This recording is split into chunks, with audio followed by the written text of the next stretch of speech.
사사기 10장입니다. 아비멜렉의 뒤를 이어 이사갈 사람 도도의 손자 부하의 아들 돌라가 일어나서 이스라엘을 구원하니라. 그가 에브라임 산지 3일에 거주하면서 이스라엘의 사사가 된 지 23년 만에 죽음에 3일에 장사되었더라. 그 후에 길르앗 사람 야일이 일어나서 22년 동안 이스라엘의 사사가 되니라. 그에게 아들 30명이 있어 어린 낙이 30을 타고 성읍 30을 가졌는데 그 성읍들은 길르앗 땅에 있고 오늘날까지 하봇 야일이라 부르더라. 야일이 죽음에 가몬에 장사되었더라. 12사사 중에 중요하게 이제 내용이 좀 방대하게 소개되어지는 사사도 있지만 이렇게 돌라 또 이렇게 야일 이렇게 여기에서만 간략하게 소개되고 그 가족들만 몇 명만 이렇게 간단하게 소개되어지는 그런 또 분량이 작은 또 사사들도 있습니다. 그런데 이제 우리가 뒤로 이제 이렇게 점점 갈수록 이 평안한 그 하나님의 구원의 그러한 그 시간들이 앞에서는 80년, 40년 이렇게 길었지만 이제 뒤로 갈수록 23년 또 이렇게 22년 또 이제 입다로 가게 되면 10년도 안 되는 이제 이렇게 그 평안한 전쟁이 없이 평안한 시간들이 훨씬 점점 짧아지는 것을 알 수가 있습니다. 그리고 이제 뒤쪽으로의 이러한 그 시간 속에서 사사들은 훨씬 더 많은 또 부족함과 또 연약함들을 가지고 있는 그러한 또 부패의 이러한 또 모습들이 또 더 많아지기도 하는 결국 점점 사사기의 전체적 배경은 이스라엘 전체가 부패하고 또 하나님 앞에 불순종하는 또 이러한 그 죄악이 얼마나 방대해져 가는지에 대한 교회의 쇠락과 또 이 부패에 대한 부분들을 적극적으로 더욱 또 이렇게 상세히 다뤄주고 있는 것을 알 수가 있습니다. 특별히 야일 같은 경우에는 아들이 30명이고 아들이 30명이라고 할 것 같으면 굉장히 많은 숫자죠. 또 이제 뒤로 갈수록 보게 되면 이제 본처뿐만 아니라 첩이라든가 기생까지도 이렇게 두는 그러한 심각한 결혼 제도가 붕괴되어지는 모습을 보게 됩니다. 그래서 부인을 여러 두고 거기서 자녀들을 많이 낳게 되는 결국 이러한 신앙의 부패와 관련해서 첫 번째는 우상 숭배, 두 번째로 윤리적인 부분에서는 결국 결혼 제도 신자 안에서 결혼해야 된다라고 하는 대원칙, 그 다음에 일부 일처라고 하는 또 이러한 아주 중요한 신앙의 원칙들이 붕괴되어지면서 가정이 결국 무질서한 이러한 기독교 윤리의 파괴가 결국 교회의 쇠락과 신앙의 부패를 가중시키는 것을 알 수가 있습니다. 낙이 30을 탔고 이렇게 성읍 30을 가졌다. 이게 결국 중요한 지도자가 너무 방대하게 부를 독점하고 이렇게 결국 하나님 앞에서 자신의 사명의 이러한 부분들을 깨닫지 못하고 너무 지나치게 이렇게 또 개인의 그런 경제적 번영에 욕심에 빠져 있는 그런 안타까운 모습들을 성경은 있는 그대로 소개를 합니다. 6절 이스라엘 자손이 다시 여호와의 목전에 악을 행하여 바알들과 아스타롯과 아람의 신들과 시돈의 신들과 모압의 신들과 암몬 자손의 신들과 블레셋 사람들의 신들을 섬기고 여호와를 버리고 그를 섬기지 아니하므로 여호와께서 이스라엘에게 진노하사 블레셋 사람들의 손과 암몬 자손의 손에 그들을 파심해 그 해에 그들이 요단강 저쪽 길르앗에 있는 아모리 족속의 땅에 있는 모든 이스라엘 자손을 쳤으며 18해 동안 억압하였더라. 암몬 자손이 또 요단을 건너서 유다와 베냐민과 에브라임 족속과 싸움으로 이스라엘의 곤고가 심하였더라. 결국 이제 사사기에 네 가지의 그 중요한 패턴이 있다 그랬죠. 하나님 앞에 불순종하고 신앙이 타락하는 장면, 하나님의 무서운 징계, 그 다음에 살려달라고 하나님 앞에 아우성치는 또 단편적인 회개, 또 결국 하나님께서 긍휼히 여겨 주셔서 사사를 통해서 그 전쟁에 참혹함에서 그들을 구하시는 이러한 과정들이 요 짧은 내용 안에도 이렇게 반복됩니다. 6절에 이스라엘 자손이 다시 여호와의 목전에 악을 행하고 이렇게 신앙을 유지하고 교회의 이러한 예배와 또 신앙교육의 건전성을 제대로 유지하지 못했을 때에 결국에는 신앙의 부패와 타락이 교회의 부패와 타락이 가중되어지는 그래서 하나님 앞에 불순종하고 악을 행하는 이런 일들이 반복됩니다. 그리고는 이제 뒤로 갈수록 이 사사들의 그러한 또 윤리와 또 모습에 있어서도 많은 부족함이 있는 것처럼 더 나아가서는 이스라엘 백성들의 부패도 훨씬 더 심해지는 것을 사사기는 우리에게 경고합니다. 바알, 아스다롯 이렇게 둘 정도만 소개가 됐는데 이제는 아람의 신, 시돈의 신, 모압의 신, 암몬 자손의 신, 블레셋 신들, 이렇게 이스라엘 백성들 주변에 있는 그 모든 이방 민족들의 그러한 신들을 전부 다 혼합해서 종교 혼합주의적인 이러한 신앙의 부패가 발생되어지는 것을 볼 수가 있습니다. 마치 오늘날 앞서 계속해서 말씀드린 것처럼 특별히 사사기를 통해서 소개하는 과정에서는 WCC라든가 WEA라든가 로잔 언약의 4차 대회가 이제 24년 9월에 인천 송도에서 열리게 됩니다. 이런 오늘 우리 시대의 국제적인 이러한 기구들이 타종교의 이런 많은 대표들과 종교적인 일치와 또 연합과 사랑 이러한 운동들을 펼치면서 일계명의 이러한 기독교의 근원적 정체성을 포기하고 오직 예수 그리스도로 구원받는 이러한 성경의 무호성을 포기하는 또 기독교 전도의 또 이러한 그 목적을 포기하는 이러한 심각한 타종교의 타신들을 혼합하려고 하는 이러한 종교 연합적 그러한 다원주의가 팽배해져가는 오늘 우리 시대의 관점에서도 역시 이러한 사사기의 경고는 아주 무섭게 하나님의 심판이 얼마나 이 종교 혼합주의에게 쏟아지는지를 우리는 알 수가 있는 것입니다.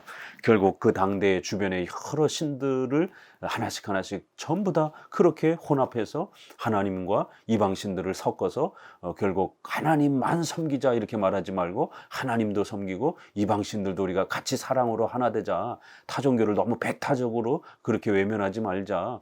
타종교도 이렇게 대화해야 되고 타종교와도 함께 우리가 이렇게 서로 싸우지 말고 또 그들의 신앙도 존중하면서 이렇게 종교적 평화와 일치를 이루자. 이러한 종교 혼합주의의 이러한 패턴들이 바로 이 사사기에서도 주변의 자신들의 삶 속에서 주변 이방 민족들의 그러한 신들을 전부 다 수용해서 종교 혼합주의를 추종했고 결국 그런 종교 혼합주의는 하나님 앞에서 무서운 전쟁의 이러한 심판을 받는 이러한 징계를 받는 또 그러한 원인이 되었다라는 것을 우리에게 지적합니다.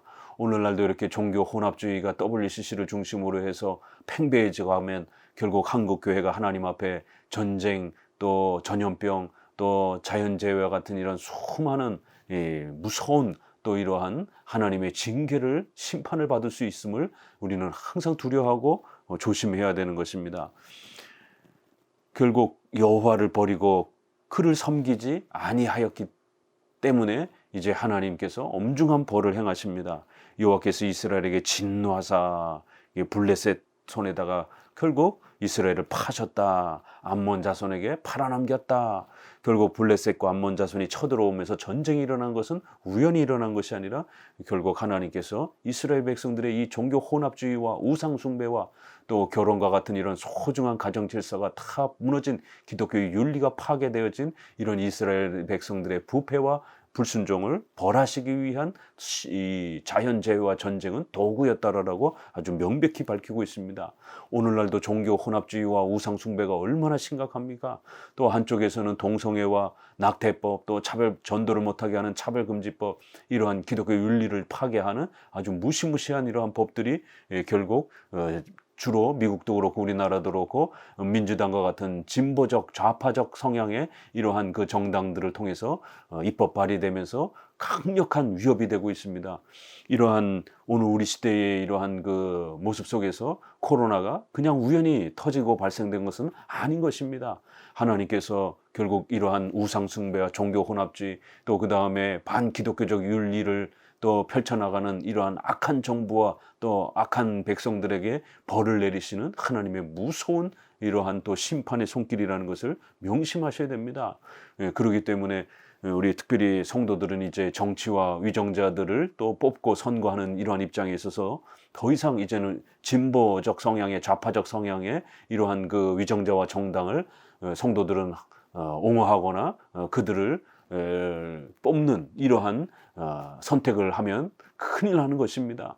왜냐하면 이제는 보수당과 민주당의 이러한 세계관과 또 교회에 대한 입장, 태도, 이러한 또 도덕적 윤리에 대한 이런 자세와 태도들이 이제는 아주 명확하게 서로 구별되고 또 서로가 아주 대립적인 그러한 그 형태의 정치 세계관으로 돌입하고 변질되었기 때문에 성도들은 좀 더 이렇게 기독교에 대해서 좀 더 옹호적이고 기독교를 핍박하지 않는 또 도덕 윤리 부분에 있어서 이렇게 동성애와 같은 이러한 반인륜적인 그러한 부분들에 좀 더 수동적인 또 소극적인 이러한 정당을 선택하고 뽑아야지 결국 잘못 이렇게 우상 숭배와 종교 혼합주의와 또 반기독교적 윤리를 표방하는 그러한 정부를 뽑게 되면 결국 자신의 손으로 권력자들을 뽑는 거고, 그 권력자들은 악법을 만들어서 결국 종교 혼합주의와 또 차별금지법과 같은 이러한 강력한 교회를 핍박하는 법들을 만들어서 모든 이제 소수 종교들은 존중하면서 기독교인들이 공적인 자리에서 기도를 하거나 또 예배를 드리거나 성경책을 가지고 다닌다든가 이런 것들은 결국 종교 차별의 행위로서 엄청난 이러한 차별을 받는, 서구 사회가 이 차별금지법이 통과가 되고 나서 어떤 기독교의 이러한 그 차별과 또 핍박이 일어나는지 우리는 서구 사회를 통해서 바짝씩 보고 있는 것입니다. 이렇게 차별금지법이 통과가 되게 되면 오히려 이슬람이라든가 이런 소수 종교들은 인권이라 그러면서 엄청난 대우를 받게 되지만 기독교를 이야기하고 말하고 또 그런 어떤 신앙적 행위를 하게 되는 것은 이거는 종교적 그러한 또 독선이다라고 그러면서 엄청난 핍박을 받는 바로 그런 시대가 오늘 우리 시대가 된 것입니다. 사사기 시대에도 역시 이렇게 이방의 모든 종교들을 혼합하고 또 결혼 제도가 무너지고 이러한 부패에 빠지자 하나님은 전쟁이라고 하는 이 무시무시한 그런 비참한 수단을 사용하셔서 이스라엘 백성들을 징계하시는 하나님의 심판이 따라붙는 것을 우리는 두려워해야 되는 것입니다. 이스라엘의 권고가 아주 심하였더라. 그러면서 10절에 이스라엘 자손이 여호와께 부르짖어 이르되 우리가 우리 하나님을 버리고 바알들을 섬김으로 주께 범죄하였나이다 하니, 여호와께서 이스라엘 자손에게 이르시되 내가 애굽 사람과 아보리 사람과 암몬 자손과 블레셋 사람에게서 너희를 구원하지 아니하였느냐. 또 시돈 사람과 아말렉 사람과 마온 사람이 너희를 압제할 때 너희가 내게 부르짖음으로 내가 너희를 그들의 손에서 구원하였거늘 너희가 나를 버리고 다른 신들을 섬기니 그러므로 내가 다시는 너희를 구원하지 아니하리라. 가서 너희가 택한 신들에게 부르짖어 너희의 환난 때에 그들이 너희를 구원하게 하라 하신지라. 이스라엘 자손이 여호와께 여쭈되 우리가 범죄하였사오니 주께서 보시기에 좋은 대로 우리에게 행하시려니와 오직 주께 구하옵나니 오늘 우리를 건져내옵소서 하고 자기 가운데서 이방 신들을 제하여 버리고 여호와를 섬김에 여호와께서 이스라엘의 권고로 말미암아 마음에 근심하시니라. 그때 암몬 자손이 모여서 길르앗에 진을 쳤으므로 이스라엘 자손도 모여서 미스바에 진을 치고 길르앗 백성과 방백들이 서로 이르되 누가 먼저 나가서 암몬 자손과 싸움을 시작하랴. 그가 길르앗 모든 주민의 머리가 되리라 하니라. 결국 이제 이스라엘 자손들이 하나님께 살려달라고 또 임시적이고 또 단편적이지만 또 하나님께 회개를 하면서 부르짖습니다. 그러면서 우리가 하나님을 버리고 결국 이방 종교들에 대해서 결국 수용적이고 포용적인 태도를 보였기 때문에 바알과 이렇게 아세라를 섬기는 이방 종교를, 가나안 종교를 너무 쉽게 수용을 했기 때문에 결국 이러한 벌을 받게 된 것이다라고, 이렇게 종교 혼합주의가 바로 이 심판의 근원적인 원인이었다라고, 신앙의 부패와 교회의 타락의 아주 결정적인 핵심적 원인이었다라고 사사기는 이스라엘 백성들의 회개를 통해서 왜 이렇게 엄청난 전쟁의 비참한 고통에 빠지게 됐는지 그 원인을 아주 정확하게 소개하고 있는 것입니다. 오늘날도 이렇게 타종교, 불교, 인두교, 이슬람, 힌두교 이러한 모든 이러한 그 타종교에 대해서 포용적이고 수용적인 이러한 자세를 취했다가는 동일한 하나님의 무서운 심판을 받을 수 있는 것입니다. 그래서 저와 같은 보수적 개혁주의 장로교 신학자와 목회자들은 경고하는 겁니다. 이 사사기의 사건은 옛날의 사건이지만 하나님의 계시의 뜻, 바로 하나님이 어떤 분이고 어떻게 일하시는지를 가르치는 계시의 책이기 때문에 만약 이러한 범죄를 교회와 성도들이 범하게 된다라면 하나님은 동일하게 그 우상 숭배에 대해서 벌하실 수 있다는 걸 우리에게 경고하는 것입니다. 타종교에 대해서 너무 옹호적인, 수용적인, 포용적인 이런 태도를 보여서는 안 된다는 겁니다. 우리가 일반 윤리에 있어서는 크리스찬들이 양보도 하고 손해도 보고 참을 수도 있습니다. 그러나 일계명, 나 외에 다른 신을 내게 있게 말라. 다른 신들은 가짜라는 거예요. 거짓이라는 겁니다. 기독교에서 말하는 살아계신 참되신 하나님, 삼일체 하나님만이 유일하신 신이라는 겁니다. 오직 예수 그리스도만이 길이요 진리요 생명이라고 하는, 오직 그리스도를 통해서만 구원받는다라고 하는 이 강력한 배타성, 이 기독교에 대한 이 강력한 배타성에 대한 부분은 진리의 옳고 그름의 문제이기 때문에 이거는 양보를 할 수 있는 문제가 아닌 것입니다. 이걸 양보하게 되면 종교 혼합주의가 되는 겁니다. 일계명을 양보하게 되면 결국 종교 다원주의, 타종교에도 구원이 있다라는 종교 다원주의, 타종교를 사랑으로 서로 포용하자라고 하는 종교 혼합주의가 되는 겁니다. 그래서 일계명, 신앙과 관련해서는 강력한 배타성을 기독교인들은 가져야 되고, 윤리면에 있어서는 우리가 좀 더 손해를 보고 양보할 수 있는 이런 비본질적인 부분들은 우리가 얼마든지 조금 더 양보를 할 수 있는 것이에요. 그러나 신앙의 본질에 해당이 되는 것은 절대로 양보를 해서는 안 되는 것입니다. 바로 종교 혼합주의 때문에 범죄하였고 하나님께서 바로 우리를 심판하신 것이다 라고 이렇게 회개를 합니다. 하나님은 애굽의 사건과 아모리 사건, 가나안의 전투 이런 부분들 다시 한번 7개 정도로 소개하면서 하나님이 너희들을 얼마나 반복적으로 구원해 주시면서 수많은 기회들을 너희에게 줬느냐. 그런데도 왜 이렇게 정신 차리지 못하고 자꾸만 하나님을 포기하고 하나님을 버리고 우상과 같은 그러한 말도 못하고 걷지도 못하고 일하지도 못하고 역사지도 못하는 그런 이방 종교들에게 자꾸 마음을 빼앗기고 죽은 거짓된 그러한 신들이 마치 살아있는 것처럼 그들에게 자꾸 도움을 청하려고 이렇게 어리석게 종교 혼합주의에 빠지느냐라고 엄히 꾸짖습니다. 결국 너희가 나를 13절에 버리고 다른 신들을 섬기니 그러므로 하나님이 이제 구원해 주시지 않겠다라는 거예요. 너희가 택한 신들에게 부르짖어 보라는 거예요. 과연 너희가 이방 종교들을 그렇게 수용을 했으니까 그럼 그 이방 종교의 신에게 도움을 요청해 보라는 거예요. 그러면은 너희들의 이러한 전쟁과 의식주와 관련된 부분, 또 이러한 많은 자연재해와 또 질병과 이런 전쟁의 위험으로부터 과연 그 이방 신들이 너희들을 구원해 줄지 한번 가서 도움을 청해 보라는 것이에요. 평상시에 그렇게 하나님 버리고 하나님 외면하고 이방 신들을, 이방 종교들을 존중하면서 그렇게 타종교와 협력하자라고 그러면서 얼마나 많이 너희들이 종교 혼합주의적인 신앙의 부패의 모습을 보였냐라는 겁니다. 그러면 가서 도와달라고 그러는 거라고 이렇게 하나님이 역설적으로 이렇게 그들을 책망하는 것입니다. 그 우상들은 거짓된 신, 이방 신들은 거짓된 것이기 때문에 절대로 너희들을 도와줄 수 없다라는 겁니다. 그렇기 때문에 시편에 있는 것처럼 말 못하는, 듣고 보지도 못하는, 살아 움직이지도 못하는 그 이방 신들을 왜 자꾸 수용하라고 허락하느냐라는 거예요. 철저히 끊어내라는 것입니다. 결국 너희가 택한 신들에게 부르짖어 너희의 환난 때에 그들이 너희를 구원하게 하라 이러면서 하나님이 아주 화가 엄청나게 나셔서 이스라엘 백성들의 그 어리석은 종교 혼합주의에 대해서 아주 꾸짖는 것을 보게 됩니다. 그러자 이번에는 이스라엘 백성들이 좀 더 강하게 회개의 그러한 결단을 하면서 이방 신들을 제하여 버리고 이렇게 이방 신들에 대한 부분들을 포용하고 수용하면서 온갖 미신적인 그러한 부분들을 포용했던 부분들에 대해서 나름대로 우상 숭배적인 부분들을 제거하는 모습들을 보입니다. 그리고 여호와를 섬김에 그러자 하나님이 깊이 마음에 근심하셨다라고 이렇게 하나님의 속성과 마음을 아주 깊이 있게 들여다보면서 소개를 하였습니다.